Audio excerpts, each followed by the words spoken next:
예레미야 애가 3장 19절을 같이 읽겠습니다. 시작.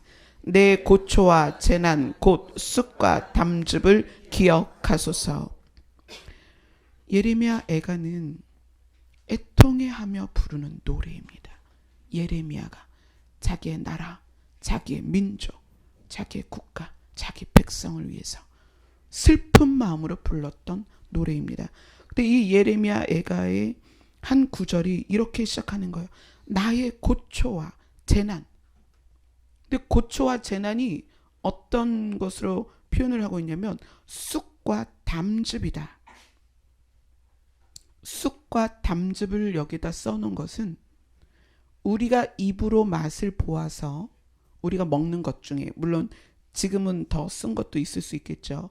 이 시대에 사람들이 생활 가운데에서 구하는 것 중에 가장 쓴 것을 표현한 거예요. 쉽게 구하는 것 중에 쑥. 쑥이 우리가 일반적으로 쑥떡 해 먹는 건 쓰지 않잖아요. 약쑥은 굉장히 씁니다. 일반 쑥하고 약쑥하고는 달라요. 여기서 말하는 것은 몸에 좋지만 엄청나게 쓴 쑥을 말하는 거고요. 담즙은 쓸개즙을 말하는 거예요. 담즙도 굉장히 씁니다. 저는 남편이 담도함을 알았기 때문에 담즙을 실제로 봤죠. 실제로. 담즙은 아주 진한 녹색입니다.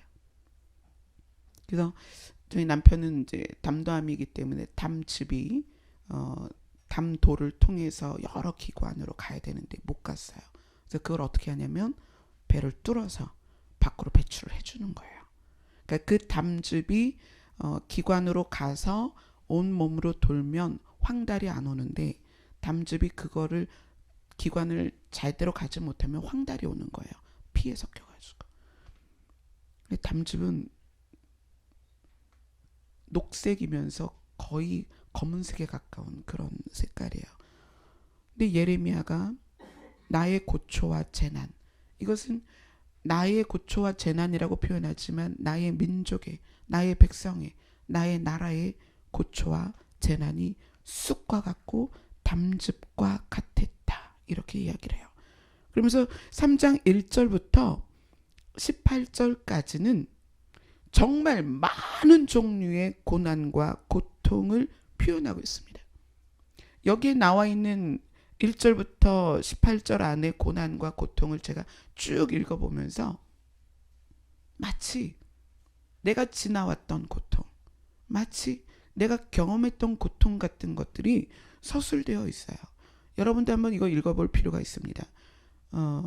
연세가 많이 드신 분이나 우리 학생들도 있지만 나름대로 고난과 고통이 있어요. 1절부터 18절까지 한번 읽어봅시다. 같이 읽습니다. 시작. 여호와의 분노의 매로 말미암아 고난을 당한 자는 나로다. 나를 이끌어 어둠 안에서 걸어가게 하시고 빛 안에서 걸어가지 못하게 하셨으며 종일토록 손을 들어 자주 나를 치시는도다. 나의 살과 가죽을 쇠하게 하시며 나의 뼈들을 꺾으셨고 고통과 수고를 쌓아 나를 애우셨으며 나를 어둠 속에 살게 하시기를 죽은 지 오랜 자 같게 하셨도다. 나를 둘러싸서 나가지 못하게 하시고 내 사슬을 무겁게 하셨으며 내가 부르짖어 도움을 구하나 내 기도를 물리치시며 다듬은 돌을 쌓아 내 길들을 막으사 내 길들을 굽게 하셨도다. 그는 내게 대하여 엎드려 기다리는 곰과 은밀한 곳에 있는 사자 같으사 나의 길들로 치우치게 하시며 내 몸을 찢으시며 나를 적막하게 하셨도다. 활을 당겨 나를 화살의 관역으로 삼으시며 화살통의 화살들로 내 허리를 맞추셨도다. 나는 내 모든 백성에게 조롱거리 곧 종일토록 그들의 노랫거리가 되었도다. 나를 쓴 것들로 배불리시고 쑥으로 취하게 하셨으며 조약돌로 내 이들을 꺾으시고 재로 나를 덮으셨도다. 내 심령이 평강에서 멀리 떠나게 하시니 내가 복을 내어 버렸으며 스스로 이르기를 나의 힘과 여호와께 대한 내 소망이 끊어졌다 하였도다. 아멘.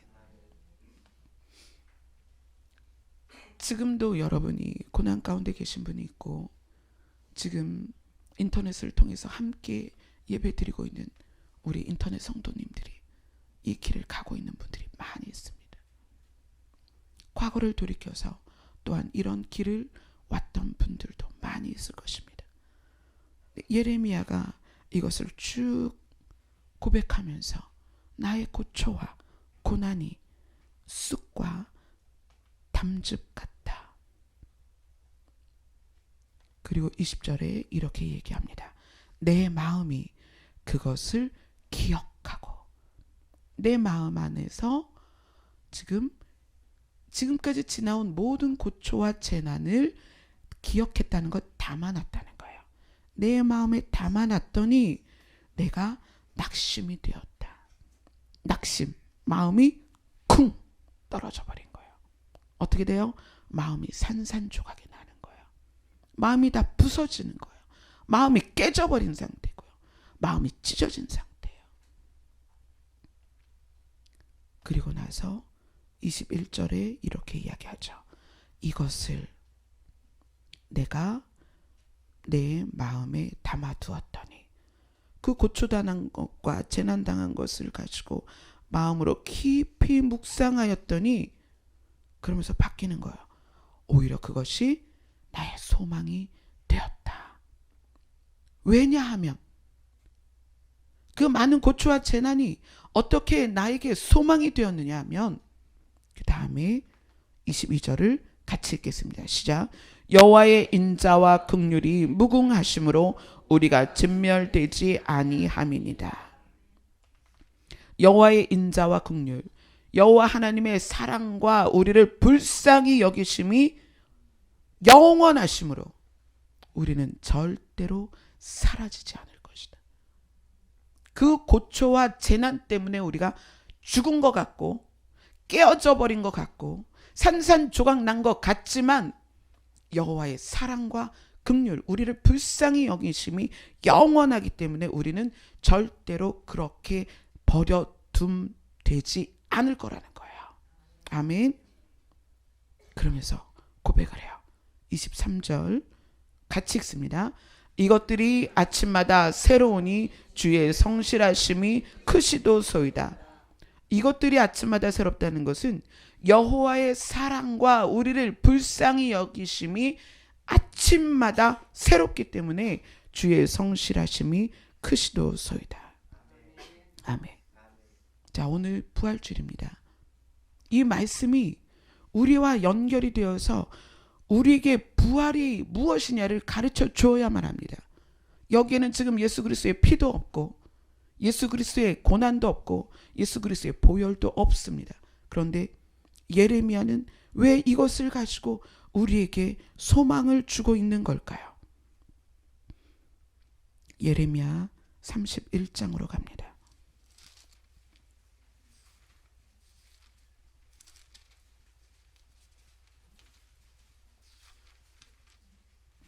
예레미야 31장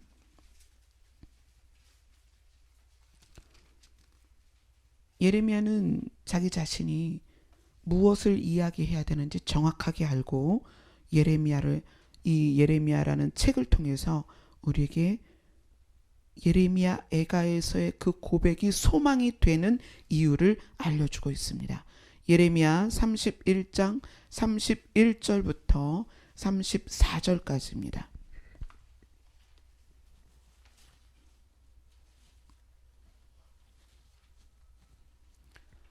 같이 읽겠습니다. 시작. 여호와의 말씀이니라. 보라, 날이 이르르니 내가 이스라엘 집과 유다 집에 새 언약을 맺으리라. 이 언약은 내가 그들의 조상들의 손을 잡고 애굽 땅에서 인도하여 내던 날에 맺은 것과 같지 아니할 것은 내가 그들의 남편이 되었어도 그들이 내 언약을 깨뜨렸음이라. 여호와의 말씀이니라. 그러나 그날 후에 내가 이스라엘 집과 맺을 언약은 이러하니 곧 내가 나의 법을 그들의 속에 두며 그들의 마음에 기록하여 나는 그들의 하나님이 되고 그들은 내 백성이 될 것이라. 여호와의 말씀이니라. 그들이 다시는 각기 이웃과 형제를 가르쳐 이르기를 너는 여호와를 알라 하지 아니하리니 이는 작은 자로부터 큰 자까지 다 나를 알기 때문이라. 내가 그들의 악행을 사하고 다시는 그 죄를 기억하지 아니하리라. 여호와의 말씀이니라. 아멘. 이 말씀 뭐냐면, 보라, 날이 이를 것이다. 그 날이 올 것이다. 그 날이 너희에게 임할 것이다. 그 날이 언제냐 하면, 하나님께서 이스라엘 백성을 애굽에서 꺼내서 시내산에서 만나주셨습니다. 빽빽한 구름, 천둥 소리, 안개, 자욱한 안개 안에서 땅과 산을 진동시켜서 만나주셨습니다. 나는 여호와 하나님이다. 나는 살아있는 신이다. 나는 너희와 같지 않다. 나는 너희와 같은 인생이 아니다. 그리고 구름 기둥과 불 기둥으로 인도하셨고 홍해를 가르셨습니다. 만나를 먹이셨고 메추라기를 먹이셨습니다. 생수가 바위에서 터져 나오게 하셨습니다. 자기의 살아계신 모습을 보여주셨습니다. 그리고 뭐라고 하셨어요? 내가 너희의 남편이다 라고 말씀하시고 그들에게 언약을 주셨어요. 그것이 오늘 32절에 이렇게 얘기합니다. 내가 그들의 조상들의 손을 잡고 애굽 땅에서 인도하여 내던 날에 맺은 것과 같지 않냐.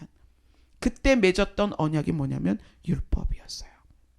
이렇게 하면 너희들이 벌을 받고 이렇게 하면 죽을 것이다. 그러니까 그렇게 하지 마라. 그랬지만 아내 되었던 너희들이 나를 떠났다.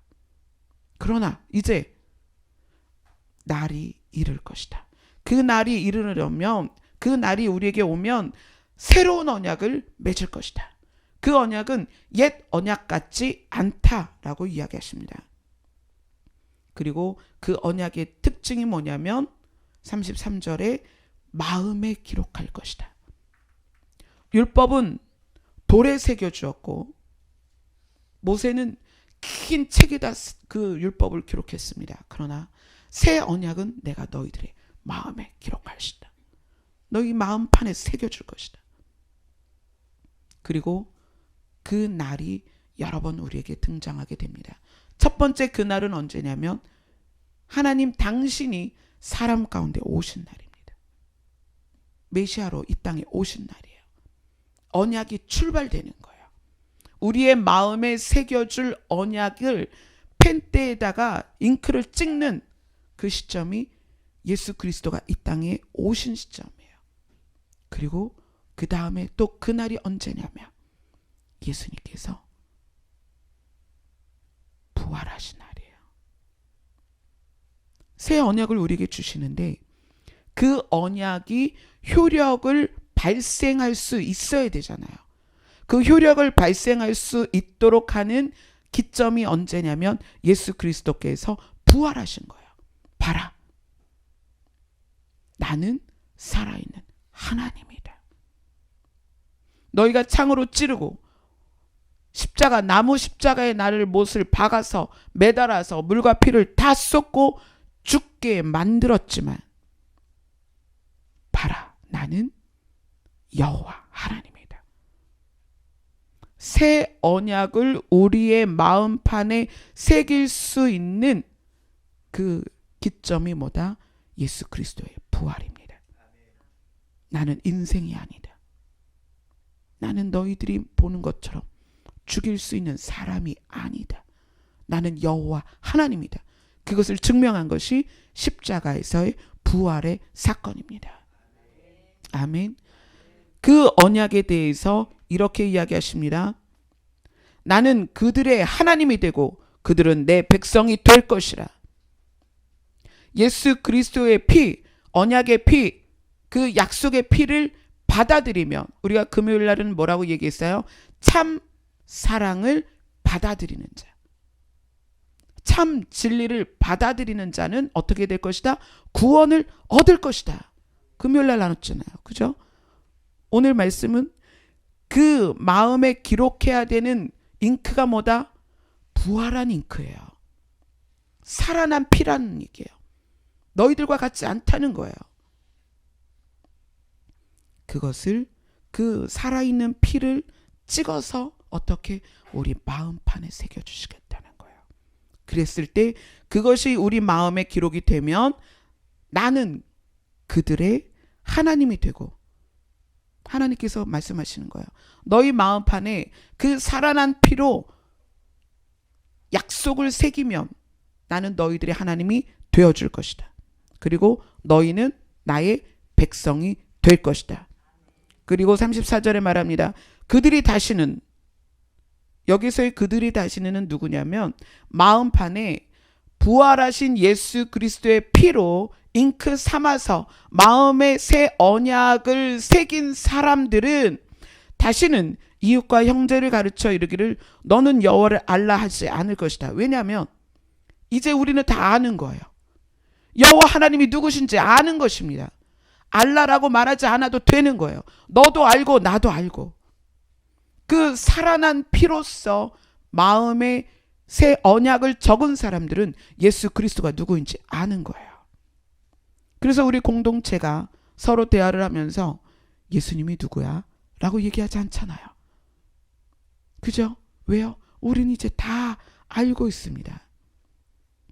그런데 그 마음에 부활한 생명의 피로 새 언약을 적은 우리에게 어떤 약속을 주셨냐면 34절에 이렇게 얘기합니다. 내가 그들의 악행을 사하고 그 살아난 피로 잉크 삼아서 우리 마음에 새 언약을 적어 주시게 되면 어떻게 되냐면 그들의 악행을 사하고 다시는 그 죄를 기억하지 아니하리라. 아멘. 뭐예요? 우리의 과거와 현재를 연결하지 않겠다는 거예요. 이제 여러분들이 부활의 능력에 대해서 새롭게 알게 될 것입니다. 하나님이 무엇을 말씀하셨냐면 예레미야가 그 수많은 죄로 인하여 아까 예레미야 애가에서 뭐라고 말했냐면 하나님께서 우리를 치셨다. 매를 드셨다. 그리고 고난받은 것을 쭉 서술을 했습니다. 우리가 이렇게 많은 고난을 당했다. 왜냐하면 우리의 죄 때문에. 우리의 죄 때문에. 그런데 이 새 언약에 대해서 뭐라고 얘기하냐면 살아난 피로 부활한 피로 잉크 삼아서 우리 마음에 언약을 새김 받은 너희들은 너희의 죄가 아무리 악할지라도 그 죄를 다 사하여 줄 것이고 어떻게 할 것이다? 그 죄를 기억하지 아니할 것이다. 아멘. 이것이 얼마나 놀라운 거냐면 예수님께서 우리를 다가오실 때에 과거와 연결하지 않는다는 거예요. 여러분 한 사람 한 사람이 50년, 60년, 70년 각자 살아온 기간이 다릅니다. 각자 살아온 기간 안에 우리 안에 너무나 많은 죄들이 있어요. 우리 스스로 다 헤아리지 못할 만큼의 많은 죄들이 있습니다. 연약함이 있어요. 그런데 뭐라고 말씀하시냐면 기억하지 아니할 것이다. 내가 너희를 바라볼 때 그것과 오버랩해서 보지 않겠다는 거예요. 네가 어제 무슨 일을 했든 간에 네가 1년 전에 무엇을 했든 간에 네가 10년 전에 무엇을 했든 간에 내가 그것을 끌어와서 너를 대하지 않겠다는 거예요. 진리가 너희를 자유케 하리라. 무슨 말씀입니까? 예수 그리스도가 말씀하십니다. 나는 길이요 진리요 생명이니. 그 진리가 무엇을 말하냐면 우리를 자유케 하는 거예요. 여러분은 다 그 메모리된 기억을 가지고 있습니다. 내장되어 있어요. 내가 과거에 어땠고 내가 과거에 어떻게 죄를 지었고 내가 과거에 어떻게 연약했고 내가 바로 어제도 이렇게 연약했었어. 그런데 예수님은 우리를 오늘 대하실 때 순백의 드레스를 입은 신부처럼 어제 일도 기억하지 않는다는 거예요. 과거를 연결하지 않고. 여러분 생각해 보세요. 저는 당장 제 자신이 과거와 연결되어서 주님 앞에 서야 된다면 저는 설 수가 없어요. 무릎을 꿇어야 되고 그것으로도 모자라서 바닥에 엎드려야 돼요. 그것도 모자라서 그분 앞에 죄를 뒤집어 쓰고 옷을 찢어야 되고요. 그런 저 자신이 오늘 주님 앞에 나왔습니다. 그런데 그런 저를 주님이 어떻게 보시냐면 새롭고 처음 대하는 것처럼, 과거를 전혀 모르는, 한정란이라는 사람의 과거를 전혀 모르는, 단지 너무나 사랑스럽고 너무나 예쁜 모습에 그 모습으로 예수님이 다가와 주신다는 거예요. 그것이 무엇이냐면 부활의 능력입니다. 사망을 이기신 부활의 능력입니다. 아담과 하와가 선악과를 먹고 우리 인류 안에 무엇이 들어왔어요? 사망이 들어왔습니다. 그 사망은 날마다 죄를 기억합니다. 네가 선악과를 먹었지? 네가 거짓말했지? 네가 누구를 미워했지? 네가 탐욕을 부렸지? 네가 사람들 사이에서 이간질을 했지? 계속 죄를 정죄합니다. 우리를 비난합니다. 그것이 사망이에요. 그래서 오늘 본문에 뭐라고 얘기하죠? 예레미야가 본문에 보면 예레미야가 그렇게 얘기합니다. 내 마음이 그것을 기억하고 내가 낙심이 되었다. 수많은 고난과 연단이, 수많은 재난들이 왜 왔냐면 하나님의 분노의 매로 말미암아 고난을 당한 나는, 이렇게 고백을 하고 있어요. 내가 너무나 많은 죄 가운데 있었기 때문에 그 죄로 말미암아 받았던 그 고난을 생각하고 그것을 마음에 담아두었더니 낙심이 되었다는 거예요. 마음이 깨져버렸다는 거예요. 마음이 터져버렸다는 거예요. 마음이 갈기갈기 찢겼다는 거예요. 그런데 예레미야가 그 새 언약을 기억한 거예요. 자기의 죄악과 자기 민족의 죄악과 자기 백성의 죄악을 마음에 담아서 그 마음이 상하고 찢기고 슬프고 애통하는 가운데 있다가 예레미야가 무엇을 기억했냐면 깊이 묵상하는 가운데 새 언약을 기억한 것입니다. 그 날이 오면 하나님은 우리를 대하실 때 그 어떤 것도 다시는 기억하지 아니하실 것이다. 아멘. 1절부터 18절의 고난을 우리가 함께 읽었습니다. 예수 그리스도의 피가 왜 사망 가운데서 우리를 살리는 능력이 있냐면 수많은 죄에 대한 대가를 치르셨기 때문인데, 이 예레미야가 3장 1절부터 18절 가운데 있는 그 모든 고난을 예수님이 친히 당하셨습니다. 예수님의 고난이에요. 우리도 각자 우리의 삶 가운데서 이 고난을 지나오고 있지만 예수님은 이 모든 것을 통틀어서 다 고난 당하셨습니다. 여기에 나와 있는 이 모든 고난을 예수님은 친히 다 당하셨어요. 그리고 사망을 이겨내셨다는 거예요. 그리고 그분이 오셔서 말씀하시는 거예요. 내가 이제 너의 그 과거를 기억하지 않을 거야. 너의 마음에 나의 피로 예수 그리스도라는 이름을 너의 마음판에 새기며 내가 너희를 사랑해서 너희 안에 왔고 너희의 죄를 대신해서 내가 피를 흘렸다는 것을 나의 피로 너희 가슴에 새기며 너희의 심장에 새기며 너희 마음판에 새기며 다시는 과거를 기억하지 않을 것이다. 아멘. 이 보혈이 여러분 믿어지시면 자유케 됩니다. 아멘. 우리의 과거의 끈이 끊어집니다. 우리의 연약함이 우리에게서 떨어져 나가는 거예요. 우리의 죄악이 우리 가운데서 떨어져 나갑니다. 예수님은 그런 분이에요. 날마다 새롭게. 23절에 이렇게 말하죠. 여호와의 인자와 긍휼이, 여호와의 사랑과 우리를 불쌍히 여기심이 아침마다 새로우니. 주님은 날마다 새롭게 우리에게 오시는 거예요. 너 어제 이랬지? 1년 전에 이랬지가 아니에요. 오늘 아침에 새로운 모습으로 우리에게 다가오시는 거예요. 사랑과 불쌍히 여기시는 마음으로 오셔서 우리를 위로하시고, 그것을 이렇게 표현합니다. 주의 성실하심. 주님은 너무나 성실하시고 너무나 신실하셔서 날마다 그렇게 다가오세요. 오늘 아침에 저희 큰딸하고 통화를 했어요. 어제 기도회를 시작을 해야 되는데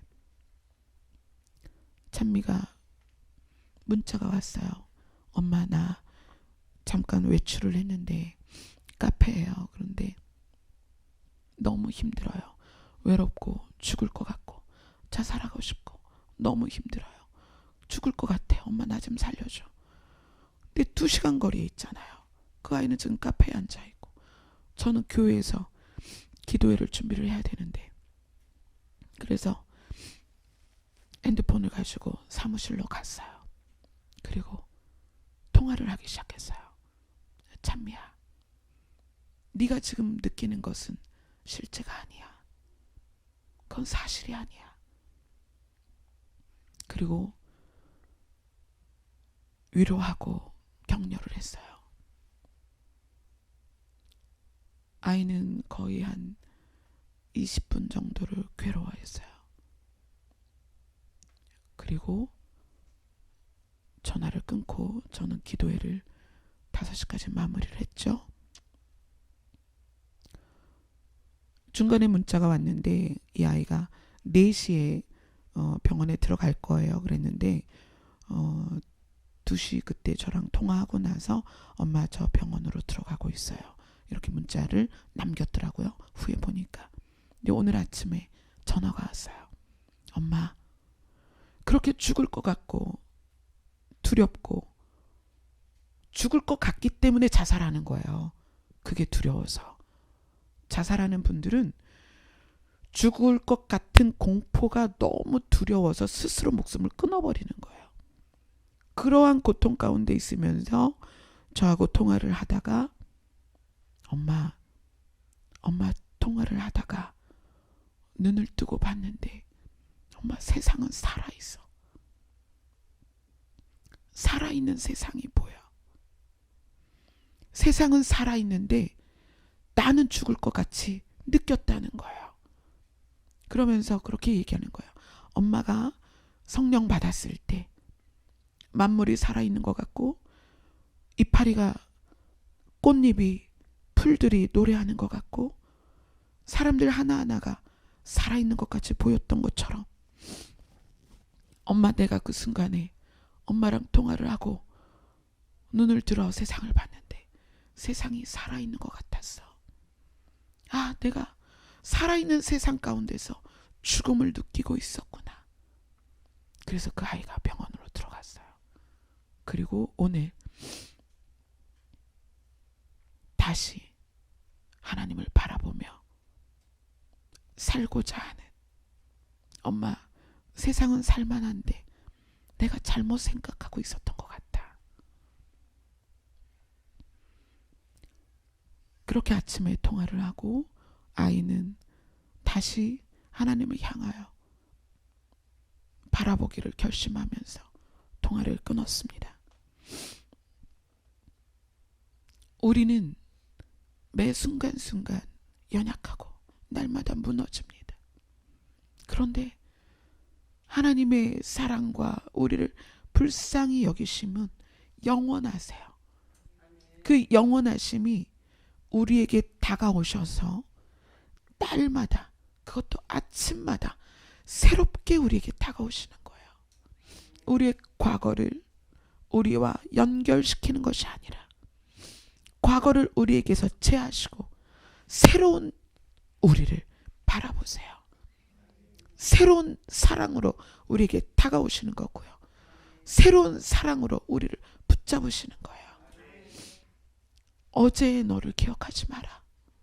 1년 전의 너를 기억하지 마라. 내가 너를 사랑한다. 너는 새로운 사람이야. 너는 사랑받을 만하고 너는 내가 세상에서 내 생명을 주기까지 사랑하는 존재야 라고 예수님이 말씀하시는 거예요. 예레미야가 고통의 기간을 지나왔기 때문에 그 새 언약의 피가 얼마나 놀라운지를 아는 거예요. 여러분들이 이 아침마다 새롭게 하는 예수 그리스도의 피를 날마다 기억하세요. 아멘. 그렇게 되면 우리 안에 어떤 놀라운 일이 생기냐면 우리 마음에 기억과 경험을 저장하지 않게 됩니다. 제가 이 예수 그리스도의 언약의 피, 부활의 능력, 예수 그리스도의 날마다 새롭게 하시는 그 사랑의 언약을 한 달 동안 묵상하면서 정말 놀라운 경험을 합니다. 어떤 거냐면 제 마음에 어떤 누구의 과거도 없는 거예요. 그 얘기는 관계에 자유가 생기기 시작하는 거예요. 여기는 뭐 가장 오래된 관계는 저하고 수지와의 관계죠. 그 다음에 가장 최근의 관계는 오늘 처음 오신 분이에요. 그죠? 여기 지금 좌석에 앉아 계신 분 중에 저랑 가장 오래된 사람은 수지고요. 저랑 가장 최근의 사람은 오늘 처음 오신 분이에요. 여기 앉아 계시죠? 오늘 처음 오신 분이에요. 이 모두 죄송합니다. 제 동생이 있었네요. 수지야, 네가 졌다. 죄송합니다. 제 동생이 저기 정말 오랜 세월을 같이 왔네요. 이 오랜 기간, 오랜 시간은 우리에게 무엇을 주냐면 경험을 또 관계에 의한 지식을 우리 안에 담아두게 해요. 얘가 이랬어. 제가 그랬어. 얘는 어떠했어. 특히 얘는 나한테 어떻게 했어. 그게 우리 안에 누적됩니다.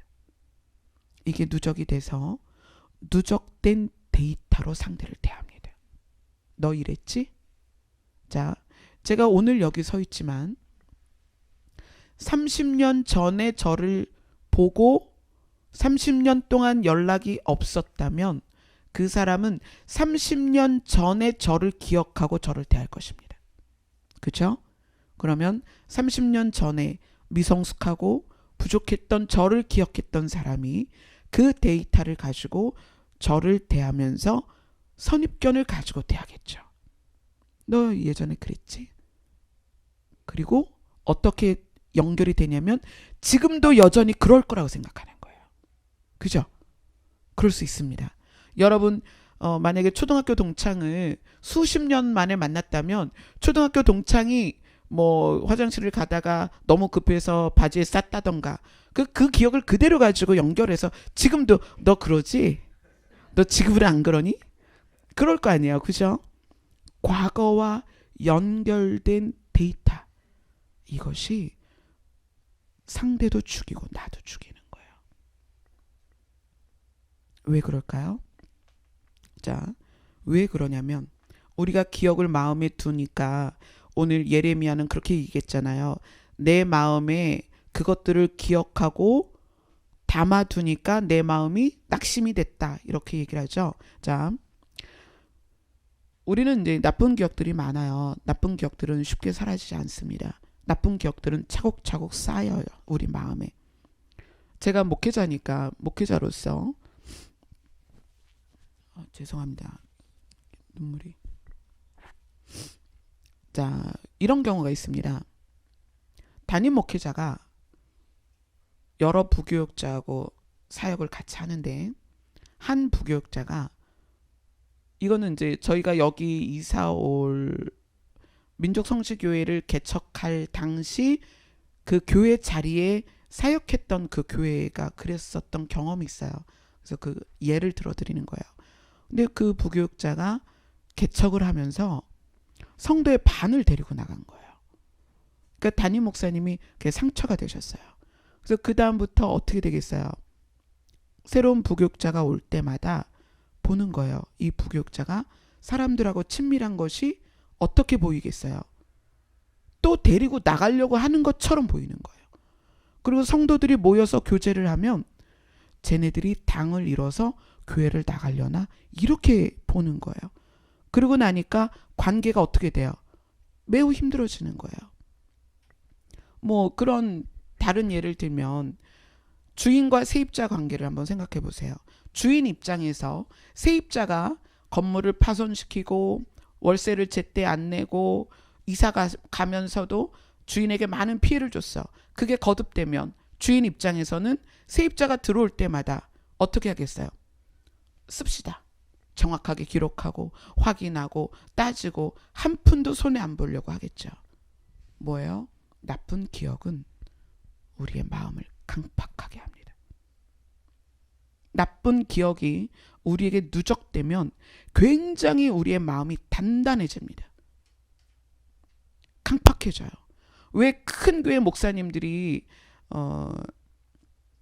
관계에 있어서 여유가 없고 강팍하냐면 정말 친밀했던 성도가 등지고 떠날 때예요. 그걸 계속 경험하는 거예요. 수십 년 목회하면서 정말 간슬게 다 빼어줄 것 같던 성도들이, 또는 목회자 입장에서도 이 사람만큼은 정말 내 편이야, 이 사람만큼은 정말 나랑 죽을 때까지 함께 갈 거야 라고 생각했던 사람이 어느 날 등을 돌리는 거예요. 떠나는 거예요. 그리고 떠나서 화를 쏘는 거예요. 그런 경험을 하게 되면 목회자들이 어떻게 돼요? 마음이, 내가 다시는 사랑을 주지 않을 거야. 또 호의로 다가오는 성도들을 어떻게 해요? 경계해요. 제가 왜 저러지? 왜 나한테 다가오는 거야? 뭐예요? 나쁜 기억, 나쁜 경험, 나쁜 관계 안에서 있었던 것들을 내 마음에 담아두기 시작하면 우리의 마음은 콘크리트 같이 변합니다.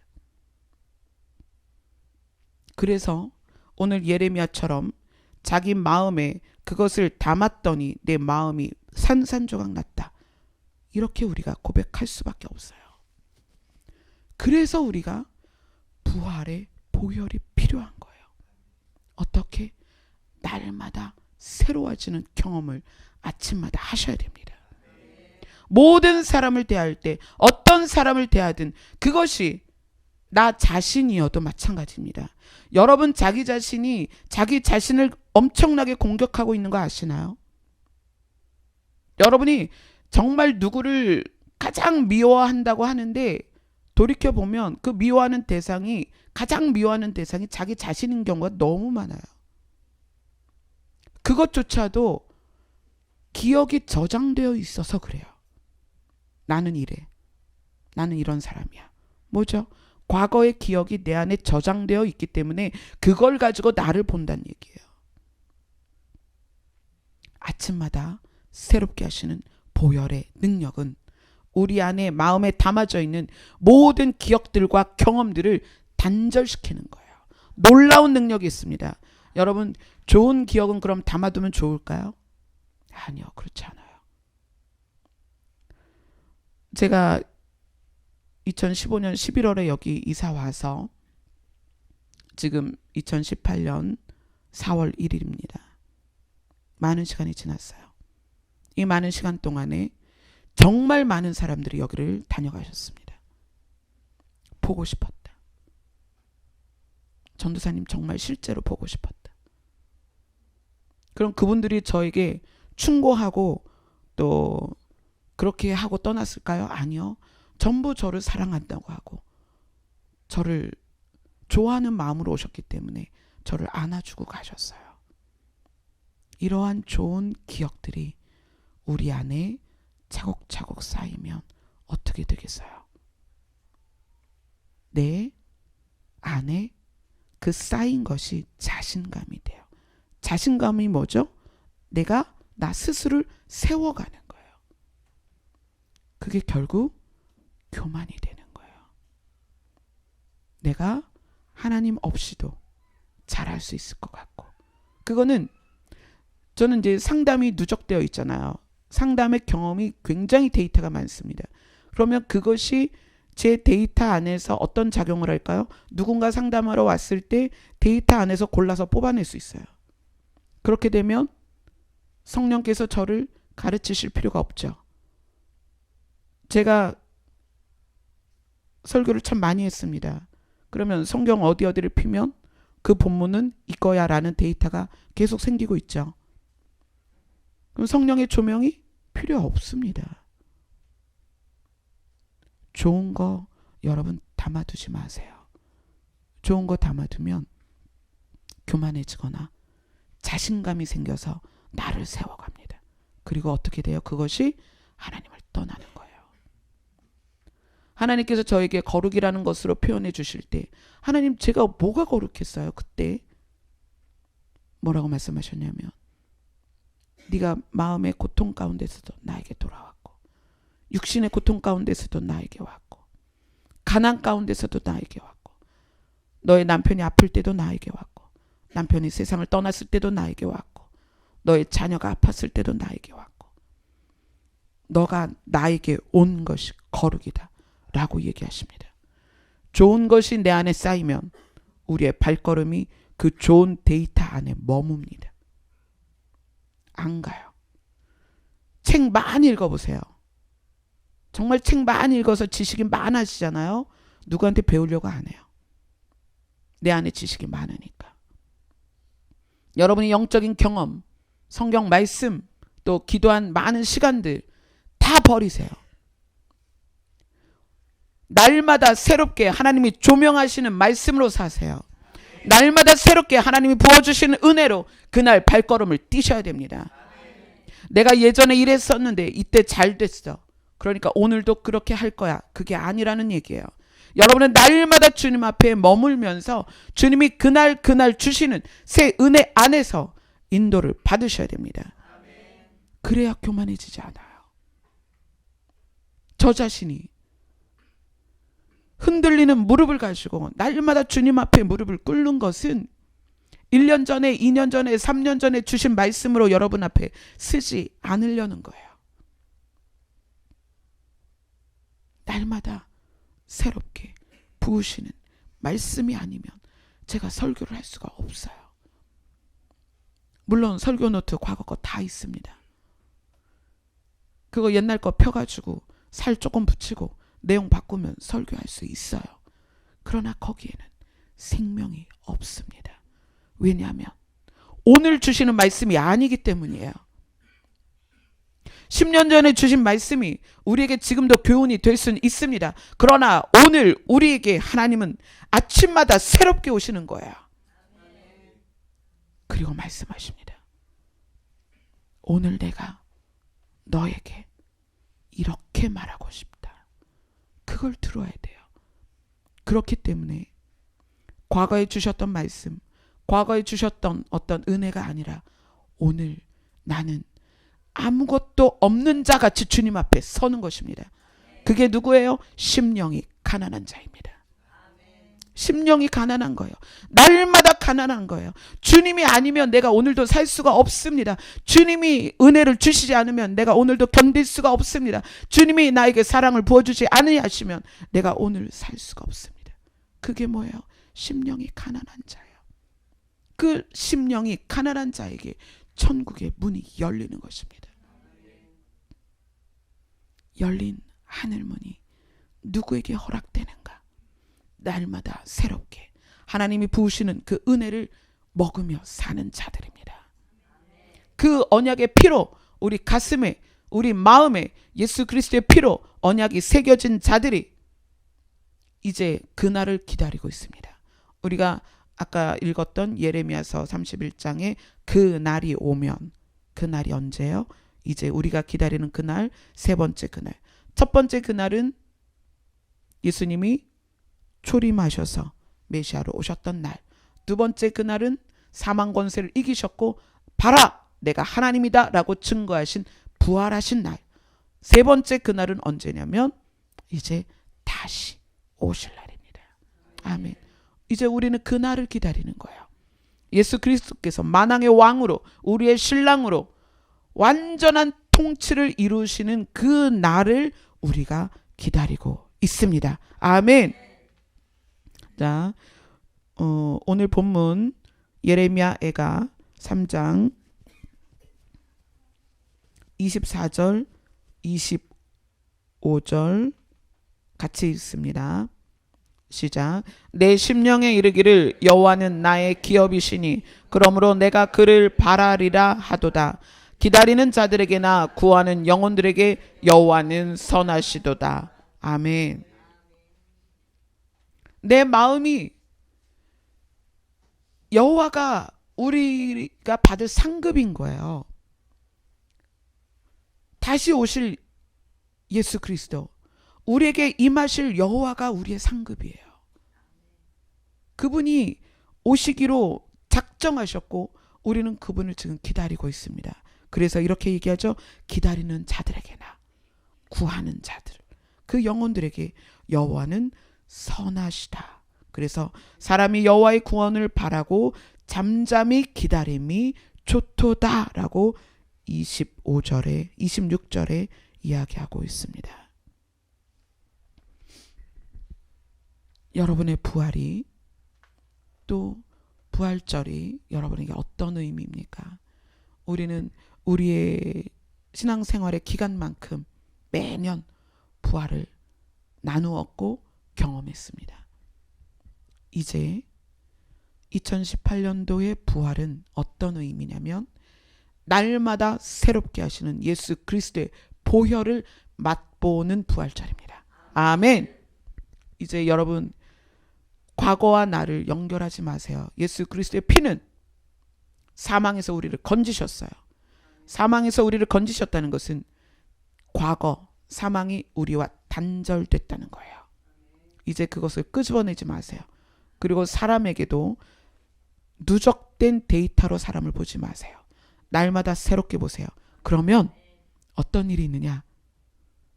부모 자녀 간에, 부부 간에, 형제 간에, 우리 공동체, 지체들 간에 뭐만 있어요?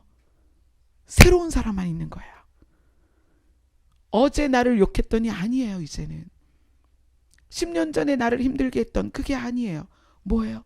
새로운 남편, 새로운 아내, 정말 사랑해서 만났던 그때 모습으로 그렇게 볼 수 있는 거예요. 그것이 뭐다? 부활의 능력입니다. 아침마다 새롭게 하시는 부활의 능력입니다. 그 부활의 능력을 여러분 소유하세요. 그 부활의 능력이 우리를 자유케 할 것입니다. 아멘. 기도하겠습니다.